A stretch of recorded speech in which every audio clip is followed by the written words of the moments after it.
Hi friends, ஆரி ஒர்க்கில் எப்படி நம்ம ஸ்டோன் செயின் ஸ்டிச் பண்ணுறதுன்னு இன்றைக்கி பார்க்கலாம் வாங்க.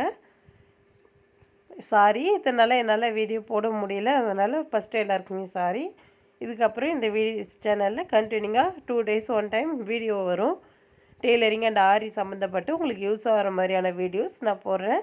தொடர்ந்து சப்போர்ட் பண்ணுங்கள் ஃப்ரெண்ட்ஸ், அண்டு சப்ஸ்கிரைப் பண்ணுங்கள். சப்ஸ்கிரைப் பண்ணாமல் பார்க்குற ஃப்ரெண்ட்ஸ். ஓகே, வாங்க வீடியோவில் பார்க்கலாம். இந்த பாருங்கள், ஃபஸ்ட்டு நம்ம ஸ்டோன் செயின் இந்த மாதிரி கையில் வச்சு வச்சு தள்ளி நம்ம ஸ்டிச் பண்ணிக்கிறோம்.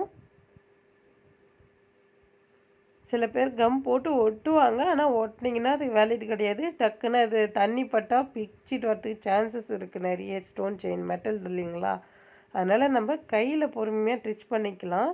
இந்த பாருங்கள், நம்ம எப்படி செயின் இதில் வந்து ஆரியில் செயின் ஸ்டிச் எப்படி போடுவோம் இல்லைங்களா, அதே போல் ஆரி அந்த கேப்பில் நம்ம இந்த மாதிரி விட்டு விட்டு அந்த செயினை கொஞ்சம் கொஞ்சமாக தள்ளிட்டு வந்து ஸ்டிச் பண்ணிக்கிட்டே வரோம்.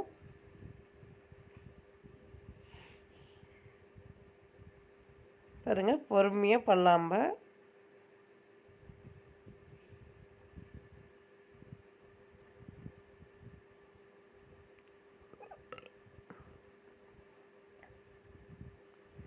அந்த கேப்பில் நம்ம ஒவ்வொரு கேப்லேயும் செயின் ஸ்டிச் தான் போடுறோம். போட்டு அந்த டைரெக்ஷனுக்கு ஏற்ற மாதிரி நம்ம நீடியில் திருப்பிகிட்டே இருக்கணும். நான் வந்து அயன் நீடியல் வச்சு தான் இப்போ போடுறேன். அயன் நீடியில் வந்து சிட் ஆகாதவங்க நீங்கள் துளிப் நீடில் இருக்குது, அதிலையும் வச்சு போடலாம்.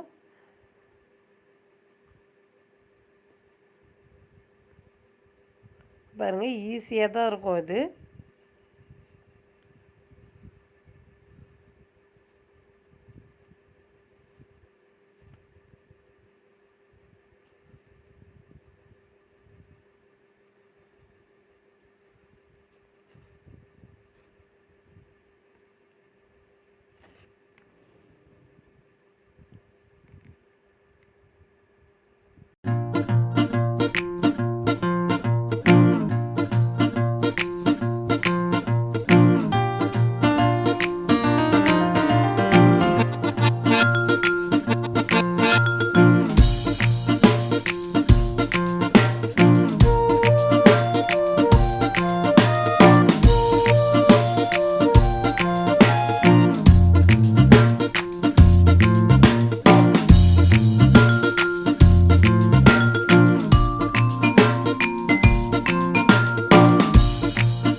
நம்ம ஃபுல்லாக ஸ்டிச் பண்ணி முடிச்சிட்டோம். இந்த பாருங்கள், இங்கே எண்ட் நாட்டு மட்டும் முடிச்சுட்டு நம்ம இது அந்த கரெக்டாக ஏற்கனவே பண்ணியிருக்கோம் இல்லைங்களா, அந்த டிசைனோடு ஒட்டி கட் பண்ணிடுறோம். ஷார்ப்பான கத்திரிக்கோல் இல்லை ட்ரிம்மர் வச்சு நீங்கள் கட் பண்ணிக்கலாம். பார்த்து கட் பண்ணணும், துணியில் டேமேஜ் ஆகிடாமல். பாருங்க, கட் பண்ணிவிட்டு நம்ம லாஸ்ட்டு இருக்கு இல்லைங்களா, அந்த செயினில் இந்த மாதிரி ஸ்டிச் பண்ணிவிட்டு எண்ட் நாட் போட்டு முடிக்கிறோம். அவ்வளோதான் ஃப்ரெண்ட்ஸ், முடிச்சிட்டோம். இதுக்கப்புறம் நான் இது கூட இன்னொரு லைன் சுகர் பீடு கொடுத்து இந்த மாதிரி ஒர்க் பண்ணணும். பேக் சைடு நெக் முடிஞ்சிருக்கு.